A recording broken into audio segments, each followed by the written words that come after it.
do mundo, a escola bíblica dominical, onde a gente cresce, aprende, se envolve com as coisas de Deus, e que o Senhor esteja renovando a nossa fé a cada dia, nos dando sempre alegria, para que possamos viver na presença do Deus eterno, que cuida de nós, está conosco.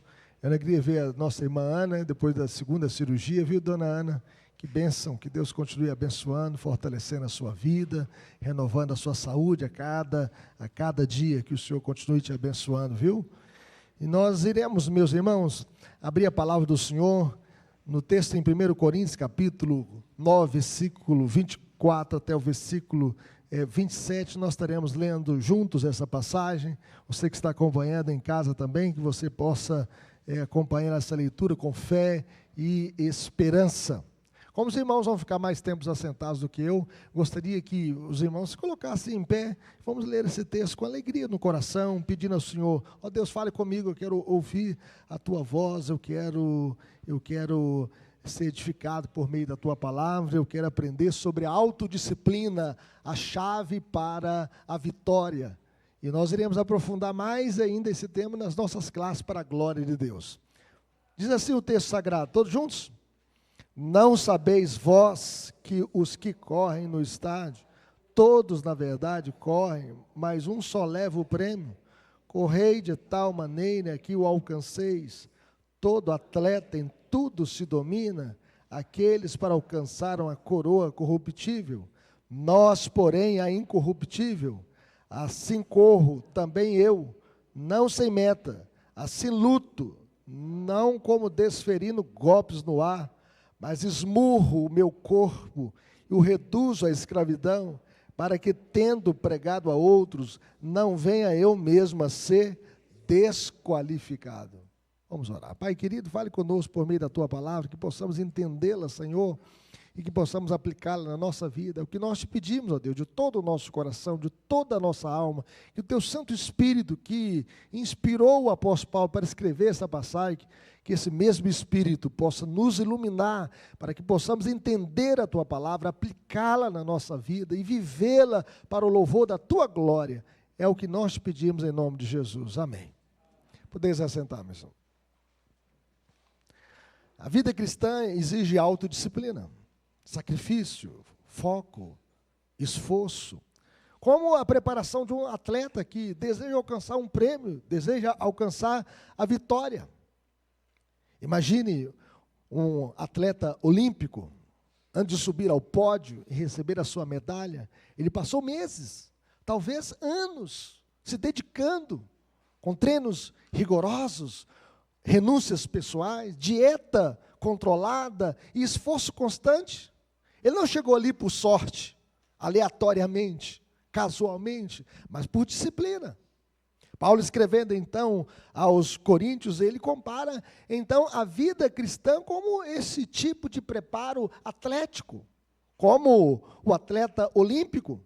Não basta querer vencer, é preciso viver como quem quer vencer, quem quer ser vitorioso. E ele conhecia os jogos istmicos realizados ali em Corinto e usou esta realidade esportiva para falar sobre a urgência da autodisciplina cristã.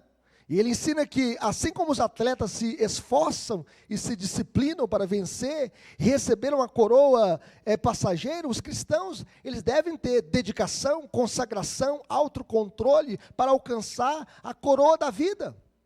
Paulo destaca a importância, então, de propósito, de foco, de determinação, de domínio próprio, evitando assim a vivermos uma vida desleixada, de forma aleatória, de forma sem viver uma vida consagrada ao Senhor. E a grande ideia dessa passagem, meus irmãos, é que a vida cristã exige então uma disciplina constante e proposital para que possamos glorificar a Deus, resistir ao pecado e alcançar a coroa eterna. Neste texto, Paulo nos ensina, então, 3 verdades essenciais sobre a autodisciplina que precisamos aplicar para alcançar a vitória espiritual. Em primeiro lugar, a autodisciplina, meus irmãos, é essencial na vida cristã. Vamos repetir o versículo 24 e 25, todos juntos? Não sabeis vós que os que correm no estádio, todos na verdade correm, mas um só leva o prêmio? Correi de tal maneira que o alcanceis.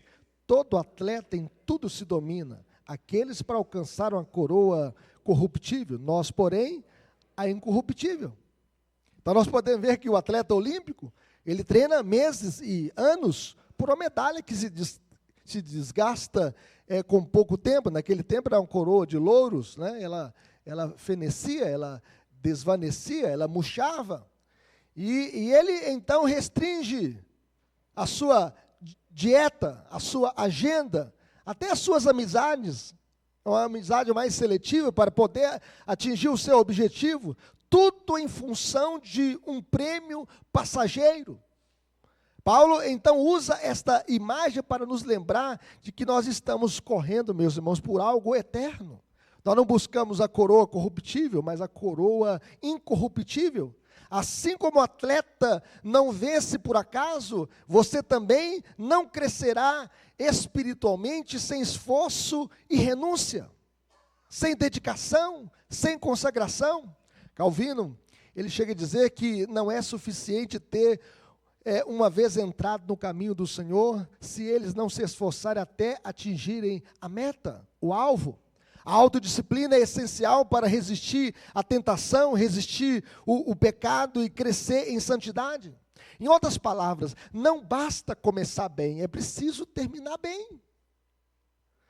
Um atleta olímpico não ganha medalha por começar bem, nem por ter algum esforço na sua caminhada inicialmente, mas por cruzar a linha de chegada, por perseverar até o final.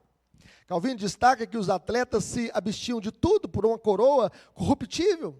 Quanto mais nós, que queremos uma coroa eterna, vale a pena toda a dedicação. A recompensa não é transitória, passageira, é eterna. O atleta, para receber o prêmio, ele precisa se abster de tudo. Isto é, ele se domina em todas as coisas. Ele segue uma dieta rigorosa e balanceada, ele segue um ritmo de muitos treinos todos os dias, e ele tem uma disciplina prolongada e dolorosa. No entanto, meus irmãos, se os pagãos se sujeitam a tal disciplina severa para ganhar uma coroa de louros, uma coroa perecível, não farão os cristãos o mesmo para obter uma coroa de justiça que não perece? Uma coroa incorruptível? Como cristãos, nós estamos correndo em direção à nossa recompensa celestial. E as disciplinas essenciais na vida cristã são a oração. Nós estamos vivendo uma geração que desaprendeu a orar. E a Bíblia diz que nós devemos orar sem cessar. A Bíblia diz: meu povo que se chama pelo meu nome, se humilhar, orar e me buscar, e se converter dos seus maus caminhos, então eu virei dos céus, perdoarei os seus pecados, sararei a sua terra. O estudo da palavra de Deus, examinar as Escrituras, nós devemos conhecer a palavra do Senhor. O profeta Oséias diz: o meu povo está sendo destruído porque lhe falta o conhecimento. Chega de crentes analfabetos de Bíblia, que não conhecem a palavra de Deus, que não estuda com afinco, com dedicação as Escrituras. A adoração, adore a Deus. O que você ouve no seu Spotify, no seu celular, na sua televisão, na sua rádio, adore a Deus. Você nasceu para adorar a Deus. Limpe todo o lixo dessas músicas mundanas, profanas, que não te levam a pensar em Deus e a ter uma intimidade com Deus. Adore a Deus, você nasceu para cultuar a Deus 24 horas por dia e bendizê-lo de todo o seu coração. Não deixemos de congregar como é costume de alguns, quantos às vezes ficam relapsos na vida da comunhão com os irmãos, da comunhão com a igreja. E essas disciplinas cristãs, meus irmãos, nos habilitam a correr com vigor, resistência e perseverança. Não fique apenas observando da arquibancada. Treine diligentemente para o seu crescimento espiritual. Não fique apenas, quem sabe, correndo algumas voltas a cada manhã, mas se dedique, se consagre, busque a Deus, se envolva com as coisas de Deus e cresça espiritualmente. Mas em segundo lugar, meus irmãos, nós aprendemos nesse texto que a autodisciplina deve ser exercida de modo proposital. Versículo 26, vamos ler comigo? Quero que apareça aí na tela, por favor, viu, Luciano? Obrigado. Vamos ler juntos? Assim corro também eu, não sem meta, assim luto, não como desferindo golpes no ar. Paulo diz aqui que ele não corre casualmente, eventualmente, e nem luta sem foco, sem meta, sem um alvo, ele tem propósito. Paulo não é como um lutador que dá golpes no ar, no vento. Ele sabe para onde está indo, o seu alvo é Cristo. A sua meta é a glória de Deus. E isso nos ensina, meus irmãos, que a autodisciplina, ela precisa ser planejada, ela precisa ser organizada. Nós não devemos correr sem saber para onde nós estamos indo. Nós temos um alvo. E não devemos desperdiçar a nossa energia em sombras, mas acertar o alvo. A corrida sem alvo cansa e não leva a lugar algum. Paulo sabia o que valia a sua energia, de pregar o evangelho, de vencer o pecado, de conquistar almas, de guardar a fé, de glorificar a Deus. Inclusive, nesse capítulo 9, ele está falando o seguinte: eu faço tudo por causa do evangelho, para levar vidas aos pés de Jesus. Ele não corre sem meta. Sem meta, meus irmãos, a disciplina não é nada além de uma autopunição. Paulo, ele não corria sem um alvo, sem uma direção, sem meta, e ele escreveu esta carta com alguns objetivos definidos.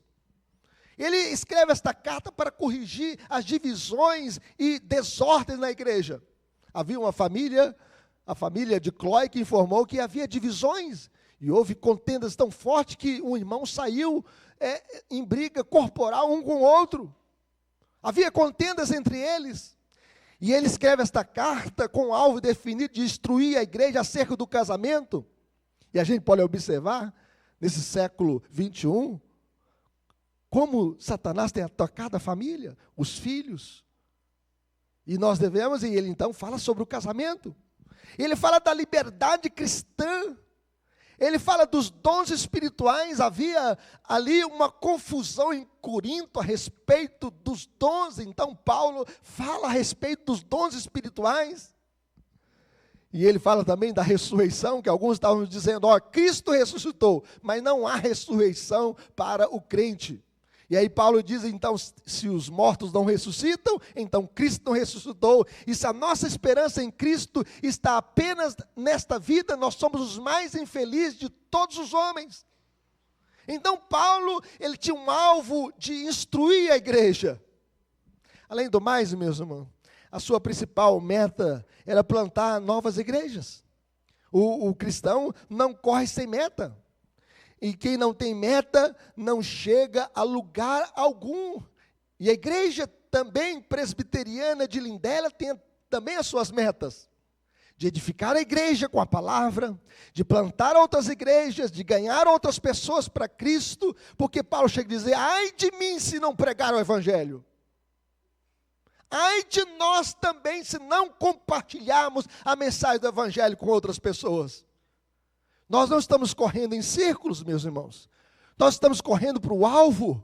E o nosso alvo é Cristo. E o nosso alvo é levar vidas a Cristo. Mas em terceiro lugar, a autodisciplina protege contra a reprovação. Veja o que diz o verso 27. Vamos ler? Todos juntos?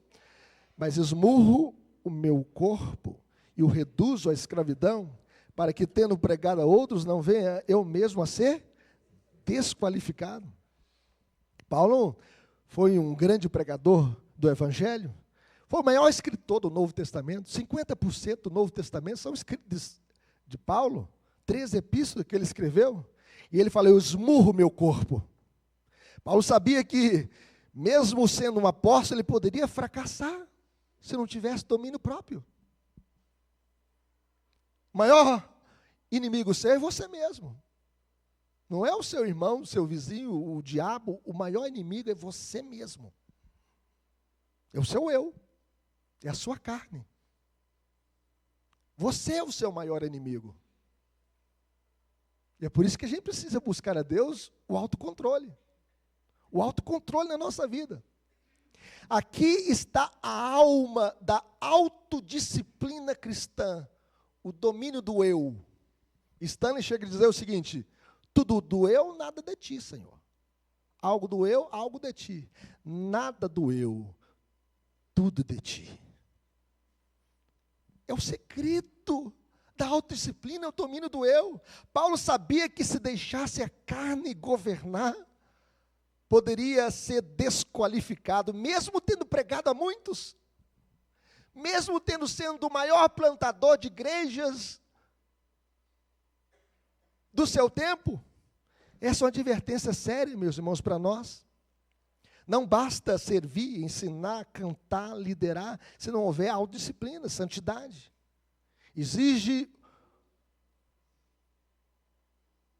A vida cristã exige autodisciplina.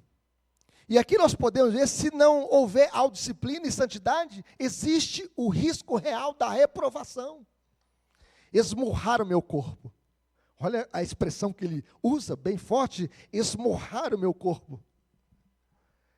Ou seja, subjugar o corpo, significa dizer não aos desejos que desagradam a Deus.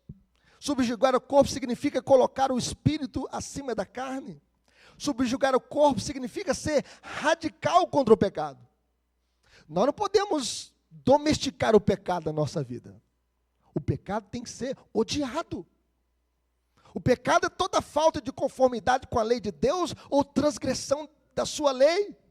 Subjugar o corpo aqui significa ter uma vida controlada por princípios e não por impulsos. A autodisciplina protege a nossa integridade e o nosso testemunho. E nós precisamos vigiar o nosso coração, meus irmãos, para não desviarmos do caminho. O nosso coração é enganoso. Não confie no seu coração. Tem gente que fala assim: eu sigo o meu coração. Não siga o seu coração, siga Cristo. Porque enganoso é o coração. E desesperadamente corrupto, quem o conhecerá?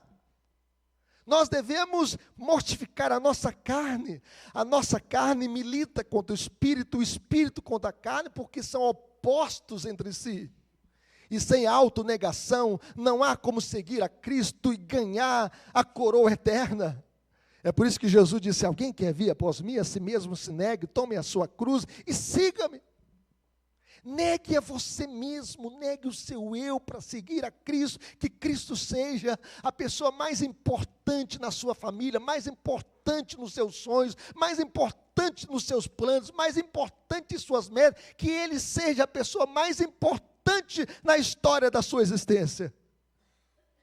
Concluindo, meus irmãos, a corrida cristã não é vencida pela velocidade, mas pela constância, pela perseverança. A autodisciplina é o trilho sobre o qual a graça de Deus nos conduz à maturidade, à fidelidade, ao crescimento espiritual. Quem quer crescer espiritualmente aqui? Caminhando para o alvo que é Cristo Jesus. Todos nós. Essa deve ser a nossa meta, a nossa caminhada. Aplicações para a vida, meus irmãos, como viveremos? Jamais desistindo da corrida da vida cristã. Nós estamos numa corrida, nós estamos numa pista, e nós estamos nessa corrida. Não olhe para trás. Aquele que põe a mão no arado e olha para trás não é apto para o reino de Deus. Não dependa do aplauso dos homens para servir a Cristo. Não desiste de trabalhar para Deus, por mais que seja difícil. Há galardão para o servo de Deus. Deus tem preparado o melhor para nós. Corra para vencer. Deus não te chamou para derrota, Deus te chamou para vitória. Em Cristo nós somos mais do que vencedores. Porque a Bíblia diz que nem vida, nem morte, nem principado, nem potestade, nem altura, nem profundidade, nem qualquer outra criatura poderá separar-nos do amor de Deus. Não seja indolente e preguiçoso na obra de Deus. Faça tudo para a glória de Deus. Contribua para o reino de Deus, para o avanço do reino de Deus, com seus dons, com seus talentos, com seus bens, com a sua vida. Porque a vida só faz sentido quando Cristo é tudo na nossa vida. Mas finalmente, meus irmãos, como viveremos? Sendo disciplinado na corrida da vida cristã. Ore mais, jejue mais, leia mais a Bíblia, adore mais, Você foi criado para adorar a Deus. Seja disciplinado para vencer a carne que milita contra o espírito. Seja disciplinado para vencer o diabo que não quer ver você vencer na corrida da vida cristã. Porque ele veio para matar, roubar e destruir. Ele veio para matar a sua fé, matar a sua família, roubar a sua esperança, destruir a sua vida. Seja disciplinado para vencer o mundo. O mundo não ama a Cristo, não ama a igreja. O mundo não te ama. O mundo odeia a igreja. Porque o mundo, meus irmãos, apenas oferece o desejo intenso por prazer físico. O desejo intenso por tudo que vemos. O mundo oferece o orgulho de nossas realizações e bens. É isso que o mundo nos oferece. Isso não provém do Pai, mas provém do mundo. O mundo passa, bem como os seus desejos. Porém, aquele que faz a vontade de Deus permanece eternamente. Seja disciplinado para servir a Cristo com amor, com fé, esperança e perseverança. Olhe para Cristo. Olhe para Cristo, o seu Senhor, o seu Salvador. Ele vai te ajudar a correr a vida cristã até o final. Por isso, tome decisões importantes para a sua corrida cristã hoje. Vamos tomar decisões diante daquilo que nós ouvimos, diante daquilo que nós iremos aprofundar na escola bíblica dominical. Decida não apenas participar da corrida, mas correr para vencer. Correr para vencer. Decida abandonar hábitos que estão minando a sua força espiritual. Tem muita coisa que mina a nossa força espiritual. A mentira, a fofoca, a maledicência, a maldade, a preguiça, a incredulidade, os ciúmes, a pornografia. O mundo investe bilhões na pornografia, sabe para quê? Para te prender, para destruir a sua família, para destruir a sua pureza cristã. A lascívia, a avareza, que nos faz amar mais o dinheiro do que a Deus. É por isso que, por causa da avareza, muitos não contribuem com a obra de Deus, com o reino de Deus, com os seus dízimos e ofertas, porque é da avareza, meus irmãos. Nosso coração é ganancioso. As bebedices, quantos casamentos acabaram por causa da bebedice, quantos acidentes, quantas mortes, quantas brigas. Glutonarias, quando a gente passa a viver em função da comida, da bebedice e do prazer apenas com a satisfação terrena. Assuma um plano de disciplina na sua vida espiritual. Essa deve ser a nossa decisão. Qual deve ser o nosso plano? Leitura bíblica. Pelo menos uma vez no ano, ler a Bíblia toda. A oração. Não sair de casa sem orar. Não andar pelas ruas sem falar com Deus. Não ir para a cama sem dobrar os seus joelhos e clamar a Deus: Senhor, abençoa o meu lar, o meu casamento, a vida dos meus filhos, a igreja, o teu reino, as missões, os missionários. O jejum para crucificar o nosso eu, a nossa carne, a confissão. Eu errei, Senhor, eu pequei, mas perdoa os meus pecados, eu sou falho, eu sou pecador, mas tem misericórdia de mim, Senhor. Porque a Bíblia diz: o que encobre as suas transgressões jamais prosperará, mas o que as confessa e deixa alcançará misericórdia. A prestação de contas. Une-se a um irmão mais espiritual, mais dedicado, e ore com ele. Tenha a prestação de contas do que você faz, do que você fala, para te ajudar na sua caminhada. E acima de tudo, peça a ajuda do Espírito Santo. Peça o Espírito Santo para te capacitar, para te fortalecer. Sabe por quê? Porque nós somos fracos, mas o Espírito Santo nos fortalece. É Ele que nos capacita a vencer. E nós devemos buscar ao Senhor uma vida cheia do Espírito Santo. A Bíblia diz: não vos embriagueis com vinho, no qual há dissolução, mas enchei-vos do Espírito, falando entre vós com salmos, hinos e cantos espirituais, sujeitando-os uns aos outros no temor de Cristo. A autodisciplina, meus irmãos, é fruto do Espírito. O fruto do Espírito é amor, alegria, paz, longanimidade, benignidade, bondade, fidelidade, mansidão, domínio próprio. Nós devemos dominar o nosso próprio eu para a glória de Deus, para que Jesus possa ser visto através da nossa vida. Você quer tomar essas decisões? Convido você a ficar em pé. E vamos tomar essas decisões de não apenas participar da corrida, mas de correr para vencer. Para mudar os nossos hábitos, para assumir um plano de disciplina e para pedirmos a ajuda do Espírito Santo, para que Ele nos capacite na caminhada. Vamos orar ao Senhor.